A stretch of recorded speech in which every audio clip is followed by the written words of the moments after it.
Okay, welcome to the first ride on the Yume X11 Plus. As promised, we're out in the Nevada desert. And this is my absolute first ride on it. So it looks like it's been beat up, but that's because it's been sitting in the back of my truck as we've been making our way out here. So I genuinely don't know what to expect. You're literally seeing like my first 100 feet here. Now, I imagine it performs pretty similarly to the Yume Raptor, top speed of 50 miles an hour. It looks like very similar motor power numbers. I've got the camera a little higher than normal because I can bring these handlebars up higher, and also on the bigger bumps I'm gonna be leaned, you know, down a little. So hopefully that camera angle is okay for you guys. But seems to be doing pretty well so far. Basically, my biggest fear on this thing is that these handlebars, they're telescoping, and it's just like one of those little quick release latches that are keeping them up. And so I'm afraid over bigger bumps, it's going to slowly push these handlebars down. You know, I've said it for a long time, but like, I don't really understand why these higher end scooters ever have telescoping handlebars. That just doesn't make a whole lot of sense unless they're going to figure out a better method for it.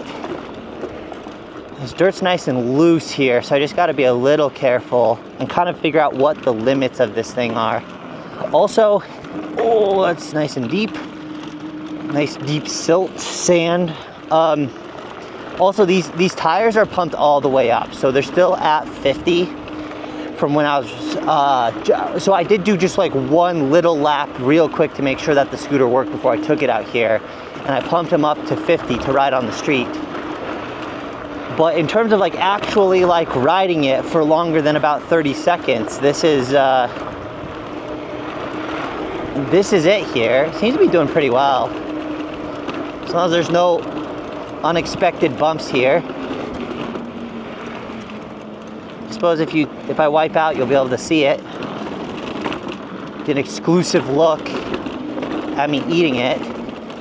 Now, everything about the scooter points to being a great off-road scooter, like at least in theory. It's really chunky and big, and it's got big tires, and it's got big suspension. And yeah, so far it feels like it's doing pretty well. The more I ride off-road, and like throughout the past few years as I've ridden off-road, I definitely find that the tires matter more than almost anything else. You can even handle like not great suspension. And you know, you can put up with just about anything, but as soon as you have good tires, I mean, that's the big thing holding you back in terms of like traction and that kind of stuff.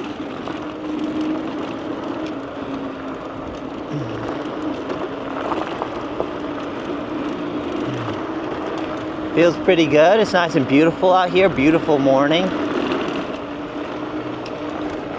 Scooter seems decent. I don't have the steering damper on. I decided to leave it off since I knew I was going to be doing off-road riding first, just to have a little bit more quick control of the handlebars, because I figured I probably wouldn't be getting close to the 50 mile an hour top speed. But if we find an area where I can kind of open it up a little bit more comfortably without having to worry about eating it as bad, then we can see kind of if it's going to need that steering damper. We'll be able to tell pretty quickly. Once it hits like the 30s or 40s, you can usually tell if a scooter needs the damper. The suspension's a little stiff, but that's actually good for off-roading. At least from what I can tell, it's stiff. Nice and bumpy.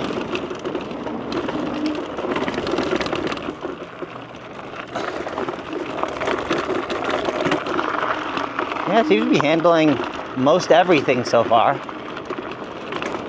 It's hard to really open up a scooter and like completely haul on an off-road scooter like this until you have a good idea of what it's capable of and how much traction you have and that kind of stuff. But this is still pretty fun. I definitely have, like, I used to really look for opportunities to off-road, but scooters just like there's really only been like 1 or 2 scooters I've ever tested that have felt amazing off-road, that has made me really want to go off-road. Most of the time it's just a matter of like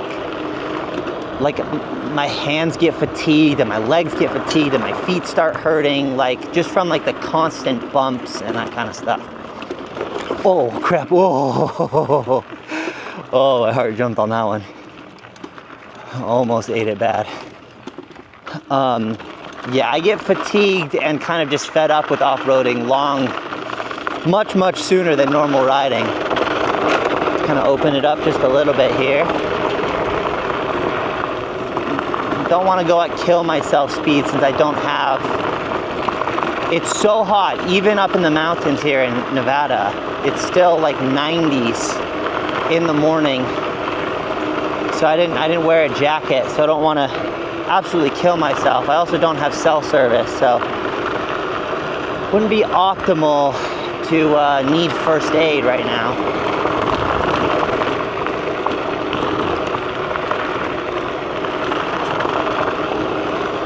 It's plenty fast, plenty of power. I have it in the top speed mode, dual motor. I haven't messed with the P settings or anything, so I'm not sure if more acceleration is possible or what. These cattle grades, I think the scooters are okay over, but like you could see they're just wide enough where you can like, I don't know, they're just big enough where I'm like afraid that I'm gonna catch this front wheel and go over the bars. I think they'd be fine, but like I said, just being a little bit extra cautious right now. Yeah, plenty of power, decent traction. I could have definitely leaned forward a little bit more to give that front wheel a little bit more traction, but really, can really feel every bump with this suspension.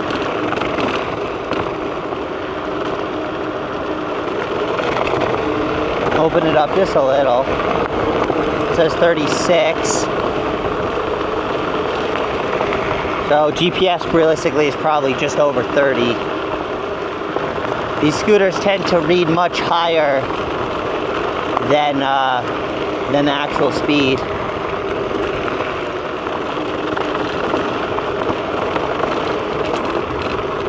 It's nice out here though. It's real nice. You know that there's gonna be lots of people have four-wheelers and side-by-sides out here, and they're usually tearing down this road, so I don't want to get too much in their way if there's someone coming. But yeah, so this is northern Nevada. This is, oh man, I guess it's like, it's near the city of Eureka, which is way north, well not way north, but relative to Las Vegas. It's like close to 6 hours north of Las Vegas. And yeah, great place to camp and hunt and fish. And it's an absolutely beautiful day today. But I would say just generally, when it comes to off-road electric scooters, my opinion is that you shouldn't buy a scooter just for off-roading. Scooters just don't do great off-road. Like I said, I've only ever ridden like 1 or 2 scooters that I've had a dream time off-road with, and one of those was the Cabell Wolf King GTR. So you're looking at how much is that scooter right now? $4,000, $5,000. Giant suspension, giant clearance, super cushy. It soaks up it handles the big bumps and the small bumps. That one feels like it was made for off-roading, as long as you put the off-road tires on it. But besides that, I'm hard pressed to like think of anything that actually is amazing off-road. As good as this is off-road in terms of performance, comfort, I mean, my hands are already getting fatigued, my feet are already hurting, just like constant vibrations through this whole thing. And also the length of this stem doesn't help. The fact that it's like a telescoping stem and I have it as high as I do for, you know, for my height, you can see like every little vibration just gets transferred into your hands. Also doesn't help that these grips, which I've said time and time again about Yume's other scooters and a ton of other high-end scooters like this that have these grips. Like, why are you shipping this scooter with these grips?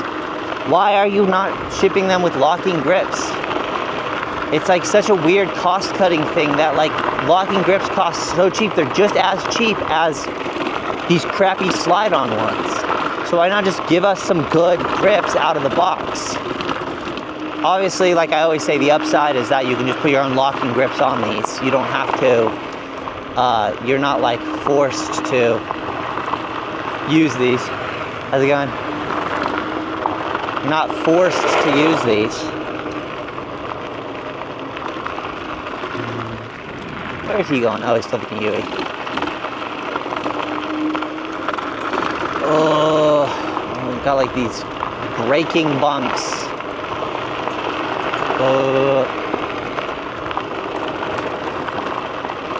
Cow guard. I think I'm gonna turn around here. Got some horsies. Got some horsies. It's nice and peaceful out here. Nice scenery. It's a beautiful day today. Got the sun behind the clouds, so hopefully it'll stay a little cooler. Got a little bit of rain, but this thing for sure is at least like IPX4 water resistant, and well, it's handled the dust too really well, because if it wasn't at least a little dust resistant, it would have been all choked up from the giant clouds that get kicked up along these roads.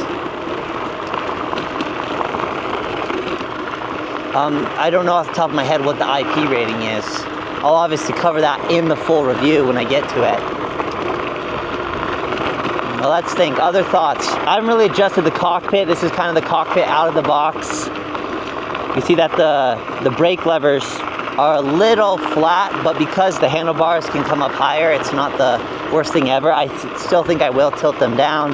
Got thumb throttle. Feels good. You got got Yume's normal display that InMotion used on the RS, the original RS. Speaking of InMotion RS Jet review on the way, as well as the what's it called, Tevron Blade Mini Pro, one I've been wanting to review for a while, and I've had a few people ask about it.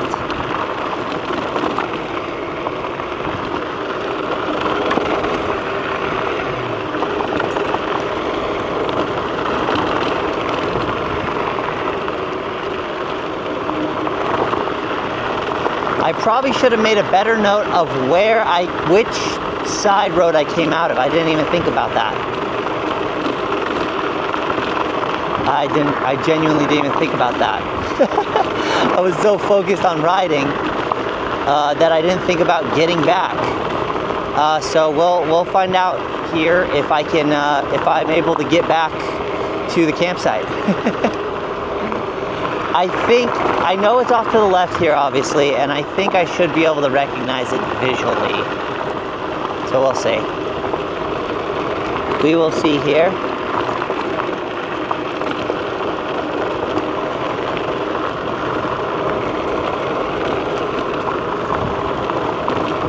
It's playing low 30s, so I mean, this feels like plenty of speed. I don't want to go much faster than that. Let's see. 37, 40. There you go. I touched 40.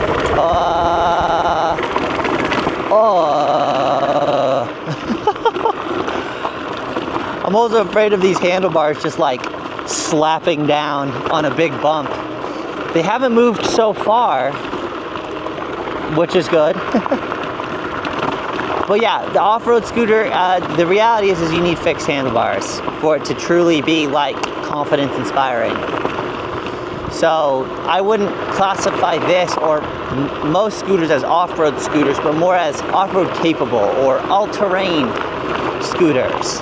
But I mean, the design of this one is so aggressive and industrial that like, you almost feel like it has to be really good at off-roading, or else it's like, it's a little gaudy and over the top. You know, it's like really, it's a huge scooter. It's got a huge riding platform. It's got a big tail.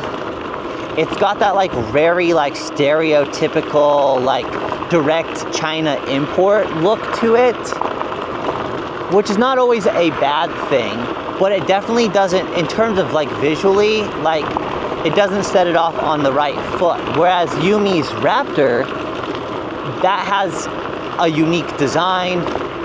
It looks really sleek, like it inspires confidence just by looking at it. This is like, well, we'll see if this thing falls apart.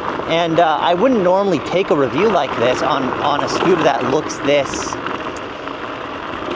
rough, if that makes sense. Because most of them are just like the exact same copycat. Most of them are just like the exact same copycat. Oh yeah, there's the truck parked at the entrance, that's right. Like just rebranded Alibaba scooter essentially. But I've worked with Yume before and got some confidence and trust built up in them because of how much I like the Yume Raptor. And their other models I have tried or just like taken test rides on have been great. So it'll be interesting to see once I get this on paved roads if that how that experience is, because the thing is that the Yume Raptor is so good and the same price and has the same specs, they're kind of competing with themselves. I can't help but like go, well, I suppose, you know, this makes sense if you want to do a little bit of off-roading, but for the vast majority of people, probably the Raptor is going to be the better pick for the same price, get the same specs. I thought that was going to be super soft, and it kind of was, but my hands are already going numb. So that gives you an idea of how long you can off-road on this thing. My like tips of my fingers, I can't really feel the tips of my fingers. The other thing is that this has so much like stuff bolted on it. It's got like that extra post for the headlights. It came with an additional headlight that you could attach.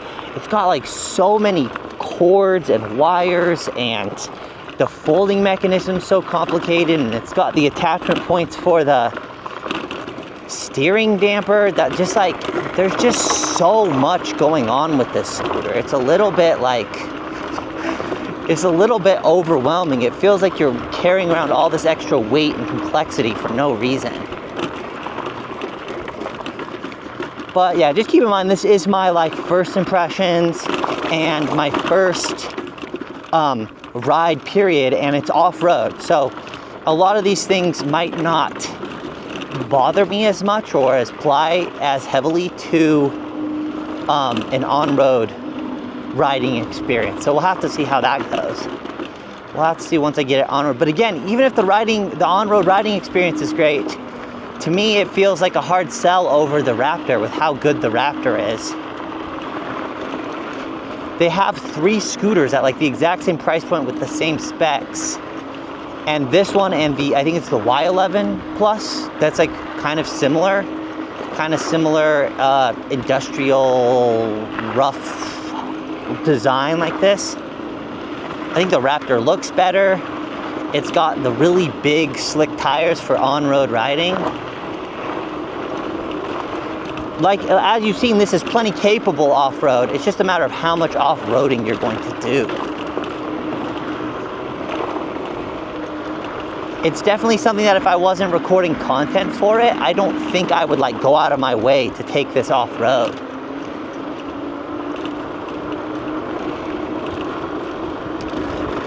Potentially for like, I guess the upside would be like a little bit of like some scouting, some like for hunting. You could maybe go up some roads that a truck wouldn't be able to get up, and it could be a potential alternative to like a four-wheeler. But then a four-wheeler, you can like if you get an animal, you can put it on the four-wheeler. This can't really do that for you, and you have to balance the whole time. Like, so if you're going to stop, you have to like get off of the thing. I don't know, man.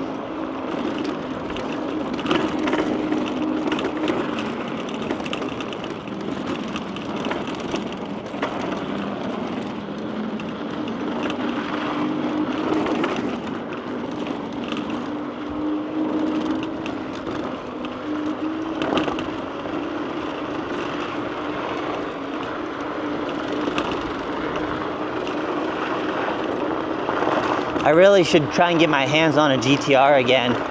I don't personally own one. I've just spent a decent amount of time on one. I did some off-roading on one when I was in California working for ESG, but it'd be awesome to take a big, oh gosh. It'd be awesome to take a big boy like that out on these trails and see how it compares to this and see if it has a lot of the same issues, because this just could be a symptom of where I'm riding. I do think like all these issues are made worse by the fact that it's got this really long skinny stem sticking out. It's vibrating my fingers.